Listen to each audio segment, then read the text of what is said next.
ফ্যাসিবিরোধী বিপ্লবের অগ্রসেনানী মাহমুদুর রহমানকে প্রফেসর ইউনূসের সরকার জেলে পাঠাইছে। এই মাহমুদুর রহমান সেই বিরল ব্যক্তিত্ব যিনি হাসিনার শাসনের শুরুতেই ফ্যাসিবাদের উত্থানকে সঠিকভাবে চিহ্নিত করতে পারছিলেন, যিনি একাই প্রতিবাদের মশাল জ্বালায় রাখছিলেন। কেন তাকে নেওয়া হলো জেলে? অনেকেই আইনের কথা বলতেছেন। এই সরকার মাহমুদুর রহমানকে আইন দেখাইছে। আমরা প্রশ্ন করি, এই সরকারের আইনি ভিত্তি কি? আমরা ধারাবাহিকভাবে হাসিনার সংবিধান বিলোপের পক্ষে কথা বলছি।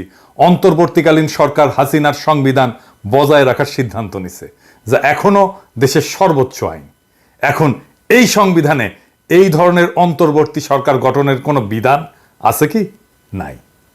সুতরাং কঠোর আইনি অর্থে ইউনূসের সরকার সংবিধানের অধীনে অবৈধ।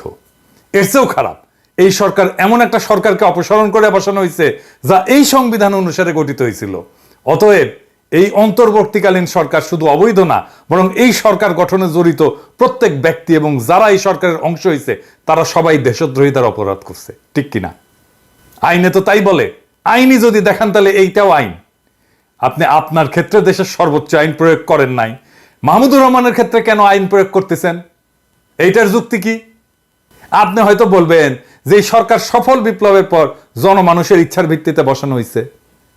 ঠিক কি? তাইলে মাহমুদুর রহমানকে যে কারাগারে পাঠাইছেন এটা কি জনমানুষের ইচ্ছা অনুযায়ী? এই মাহমুদুর রহমান হইতেছেন বিপ্লবের প্রকৃত নায়ক। শহীদদের ছাড়া মাহমুদুর রহমান যে ধরনের ত্যাগ স্বীকার করছেন তা আর কেউ করে নাই, আপনারাও করেন নাই। উনি জেলে পড়ছেন বছরের পর বছর। উনার পত্রিকা বন্ধ করে দেওয়া হয়েছে, উনাকে আদালতের বারান্দায় রক্তাক্ত করা হয়েছে, উনাকে দেশ ছাড়তে বাধ্য করা হয়েছে। উনি দেশে ফিরছিলেন কেন?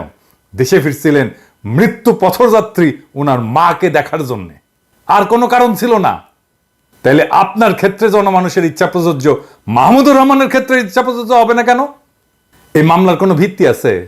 মাহমুদুর রহমান এবং শফিক রেহমানকে রাজনৈতিক উদ্দেশ্যে ফ্যাসিবাদী সরকার মিথ্যা মামলায় জড়াইছিল, আর প্রফেসর ইউনূসের সরকার হাসিনা সরকারের দায়ের করা মিথ্যা মামলা খারিজ করার প্রতিশ্রুতি দিছিল। দেয় নাই?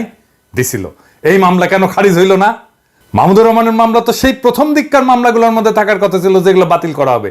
এটা করা হইল না কেন? এরা ছাড়াও মাহমুদুর রহমান শফিক রেহমানকে শেখ হাসিনার এই কুপুত্র, ওই যে কুত্তে নিয়ে বসে থাকে ও জয়, এর হত্যার ষড়যন্ত্রের অভিযোগে যে মামলায় অভিযুক্ত করা হয়েছে, যেই মামলায় বাংলাদেশের আদালতের কোনো এখতিয়ারই নাই, এই মামলা করার কোনো এখতিয়ার নাই, এই মামলাটাই অবৈধ। জয় যুক্তরাষ্ট্রে বাস করে, শুধুমাত্র মার্কিন আদালতের এখতিয়ার আছে এই ধরনের অভিযোগের উপরে। এবং আশ্চর্যজনকভাবে যুক্তরাষ্ট্রে কোনো মামলা দায়ের করা হয়নি। হাসিনার ফ্যাসিস্ট শাসনের উৎখাতের পরেও এই মামলা কেন বজায় রাখা হইল? এই রায় কেন বজায় রাখা হইল? এই রায় তো অবৈধ, মামলাই অবৈধ। আমি আরেকটু বুঝাই বলি। যদি একজন ব্যক্তি যুক্তরাষ্ট্রে বসবাস করে এবং তার হত্যার একটা ষড়যন্ত্র হয়, থিওরিটিক্যালি ধরতেছি, তাহলে সেই অপরাধের মামলা যুক্তরাষ্ট্রের আদালতে দায়ের করতে হবে। কারণ অপরাধের শিকার যে ব্যক্তি, সে ব্যক্তি যুক্তরাষ্ট্রে বসবাস করেন এবং অপরাধের স্থানও কিন্তু যুক্তরাষ্ট্রের এখতিয়ারের মধ্যে পড়ে। তবে ষড়যন্ত্রকারী যদি বাংলাদেশে অবস্থান করে এবং অপরাধের পরিকল্পনা সেখান থেকে পরিচালনা করা হয়, তাইলে বাংলাদেশে সেই মামলার তদন্ত হইতে পারে, মামলা হইতে পারে না। কিন্তু মূল মামলাটা যুক্তরাষ্ট্রের আদালতে দায়ের করতে হবে, কারণ অপরাধের শিকার এবং ষড়যন্ত্রের লক্ষ্য যুক্তরাষ্ট্রের নাগরিক বা বাসিন্দা। যদি এমন একটা মামলা যেখানে ষড়যন্ত্রের শিকার ব্যক্তি যুক্তরাষ্ট্রে বাস করেন এবং ঘটনাটা যুক্তরাষ্ট্রের বিচার ব্যবস্থার আওতাধীন, তাহলে মামলাটা যদি বাংলাদেশে দায়ের করা হয়, তবে এইটা আইনের বেশ কয়েকটা দিক থেকে ব্যত্যয় বা বিচ্যুতি হবে। প্রধান ব্যত্যয়গুলো কি? একটা হইতেছে আন্তর্জাতিক এখতিয়ার লঙ্ঘন। আন্তর্জাতিক আইনে সাধারণত যে দেশে অপরাধ সংঘটিত হয়েছে সেই দেশের আদালতেই মামলার শুনানি এবং বিচার করতে পারে। যেহেতু ষড়যন্ত্রের শিকার ব্যক্তি যুক্তরাষ্ট্রে বাস করেন এবং অপরাধের প্রভাব সেই দেশের মধ্যে পড়ে, তাই মামলাটা যুক্তরাষ্ট্রের এখতিয়ারের মধ্যে পড়ে। বাংলাদেশে এই ধরনের মামলা দায়ের করা হইলে সেটা আন্তর্জাতিক আইনের মূল নীতির লঙ্ঘন। সোজা সাপটা কথা, আপনি আইনের যে কাউকে জিজ্ঞেস করতে পারেন। 2 নাম্বার, বিচার প্রক্রিয়ার বৈধতা। বাংলাদেশে দায়ের করা মামলায় আদালত কার্যকরভাবে অপরাধের তদন্ত এবং বিচার করতে সক্ষম হবে না তো, কারণ অপরাধের স্থান, অপরাধের শিকার ব্যক্তি এবং প্রমাণসমূহ যুক্তরাষ্ট্রে অবস্থিত, তাই তো? এটা একটা কার্যকর বিচার প্রক্রিয়ার পরিপন্থী তো, এবং মামলার প্রকৃত আইনি ভিত্তি তো দুর্বল। আদালতের রায় ভুল ছিল, কারণ দুইটা ধারায় মাহমুদুর রহমানকে দুই রকম সাজা দেওয়া হয়েছে, একটা 5 বছর আর একটা 2 বছর। এইটারও কোনো ভিত্তি ছিল না। এইটা একটা সুষ্ঠু বিচারের ক্ষেত্রে বৈধ প্রশ্ন তোলে। যদি সরকার মামলাটা চালিয়ে যেতে চাইতো, তাইলে সরকার কি করতে পারতো? সরকার তো এই মামলাটা পুনর্বিচার করতে পারতো, বলতে পারতো এটা আমরা নতুন ভাবে বিচার করব। কারণ যেই দেশের আদালতের বারান্দায় মাহমুদুর রহমানকে আহত করে রক্তাক্ত করা হয়, সেই দেশে তো মাহমুদুর রহমান ন্যায় বিচার পাবে না, পানো নাই। উনাকেই বলা হয়েছিল ট্রুথ ইজ নো ডিফেন্স, বলে নাই? বলছিল তো। তাহলে উনি তো ন্যায় বিচার পাবেন না। তো এই মামলা কেন পুনর্বিচার করা হলো না? 69-এ গণ আন্দোলনের মুখে পাকিস্তানের প্রেসিডেন্ট আইয়ুব শেখ মুজিবের বিরুদ্ধে আগরতলা ষড়যন্ত্র মামলা প্রত্যাহার করছিল, করে নাই? তাহলে জনমানুষের দাবির মুখে মামলা প্রত্যাহার করা যায় তো, নাকি?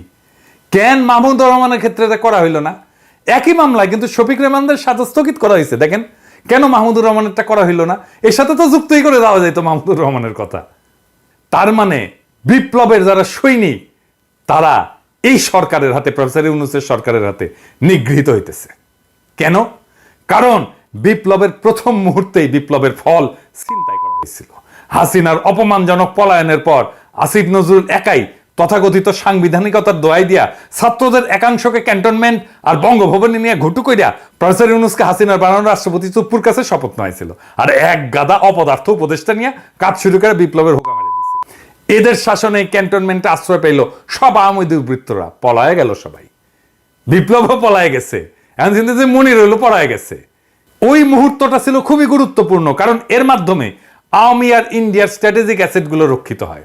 আর এই ওয়াহিদুদ্দিন মাহমুদের মতো বুইরা খাটাস, যে কিনা হাসিনার উন্নয়নের সারিন্দা বাজাইতো, সে জানেও না কিছু, তার কেন উপদেষ্টা বানানো হয়? বলে কি পাঠ্যপুস্তক দিয়ে অনানুষ্ঠানিক আলোচনা হয়েছিল, সেটাই প্রজ্ঞাপন হয়ে যায়। শালা বুড়া হয়েছে কিন্তু মিছা কথা বলার অভ্যাস যায়নি। এভাবে প্রজ্ঞাপন হয় কোনো সরকারি? আপনার সরকারি অফিসে অনেকেই কাজ করেন, আপনারাই বলেন এভাবে প্রজ্ঞাপন হয়? যখন অন্তর্বর্তী সরকার গঠনের জন্য আসিফ নজরুল ঘুটু করিচ্ছে, আমি তখনই বুঝছিলাম এইখানে ইন্ডিয়ার লোকজন ঢুকে গেছে। আমি তখনই বিপ্লব চিন্তায় হওয়ার বিষয়ে সতর্কতা দিছিলাম, বলছিলাম না ওই সময় ভিডিওতে? যারা বিপ্লবের পিছনে ছুরিকাঘাত করছে তারা নতুন মির্জাফরের মতো কুখ্যাত হয়ে থাকবে। তাহলে মাহমুদুর রহমানকে কেন জেলে দেওয়া হইলো জানেন? মাহমুদুর রহমানকে জেলে দেওয়ার প্রকৃত কারণ হইল তিনি ভারতের আসল প্রভুদের জন্য একটা আপদ। বাংলাদেশের স্বাধীনতা সার্বভৌমত্ব হারানোর বিষয়ে মাহমুদুর রহমানের চেয়ে বেশি কেউ সতর্ক করে নাই। আজ আমরা হাসিনার শাসন ব্যবস্থায় দেখতেছি সেই একই ফ্যাসিবাদী কাঠামো, তবে হাসিনা ছাড়া। যারা ভারতের স্থানীয় এজেন্সি এবং বাংলাদেশের এই যে প্রথম আলো, ডেইলি স্টার, এই গোষ্ঠী তো সরকার হিসেবে পাইছি আমরা, তারা মাহমুদুর রহমানকে নিশ্চুপ করতে তাদের সর্বোচ্চ চেষ্টা করবে। এখন বলতে পারেন কিভাবে এটা এড়ানো যেত? একটা তো দেখাইলাম, শফিক রেহমানদের রায় তো স্থগিত করে দিছে, দেখলেনই তো। 2 নাম্বার, এই মামলাটা পুনর্বিচারের জন্য পাঠানো যেত। 3 নাম্বার, রায় বাতিল করে দেওয়া যেত। 4 নাম্বার, আমি যদি আসিফ নজরুল হইতাম, এগুলো কোনো কিছু হইল না, তারপরে আমি যদি আসিফ নজরুল হইতাম, তাইলে মাহমুদ ভাইকে জেলে যাইতে হইতো না। কিভাবে জানেন? মাহমুদ ভাই যেই সময় বললেন যে উনি আদালতে আত্মসমর্পণ করতে যাইবেন, সেই দিনই আমি ওনার মায়েরে দেখতে যাইতাম, মাহমুদুর রহমানের, আর বলতাম, মাহমুদ ভাই আমরা এই মামলার রায় বাতিলের জন্য উদ্যোগ নিতেছি, আপনি তো বুঝেন টাইম লাগবে, কয়দিন সময় দেন আমাদের, খালাম্মাকে সময় দেন আপনি, আমি নিজে এসে আপনার হাতে রায় বাতিলের কাগজ কিন্তু ধরাই দিয়ে যাব। আপনি আদালতে গেলে জেলে পাঠাই দেবে, এটা আমরা এটাতে বিব্রত হব।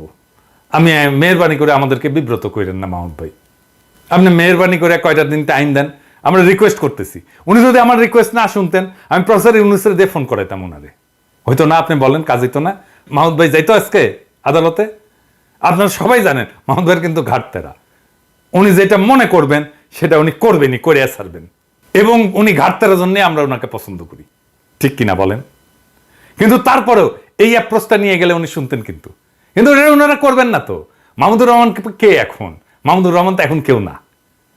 আমরা এই ভারতীয় এজেন্ট এবং ফ্যাসিবাদের সহায়কদের কাছ থেকে কোনো দেশপ্রেম তো আশা করি না। আমরা দৃঢ়ভাবে বিশ্বাস করি যে মাহমুদুর রহমানের প্রতি প্রকৃত বিচার আমাদের জনগণ করবে, যারা ভারতের আধিপত্য এবং সম্প্রসারণবাদকে বীরত্বের সাথে পরাজিত করছে। আমরা যা নেপালে দেখছি, আমরা যা মালদ্বীপে দেখছি, আমরা দেখছি আমাদের এই অঞ্চলে ভারতের সম্প্রসারণবাদ পিছু হটছে।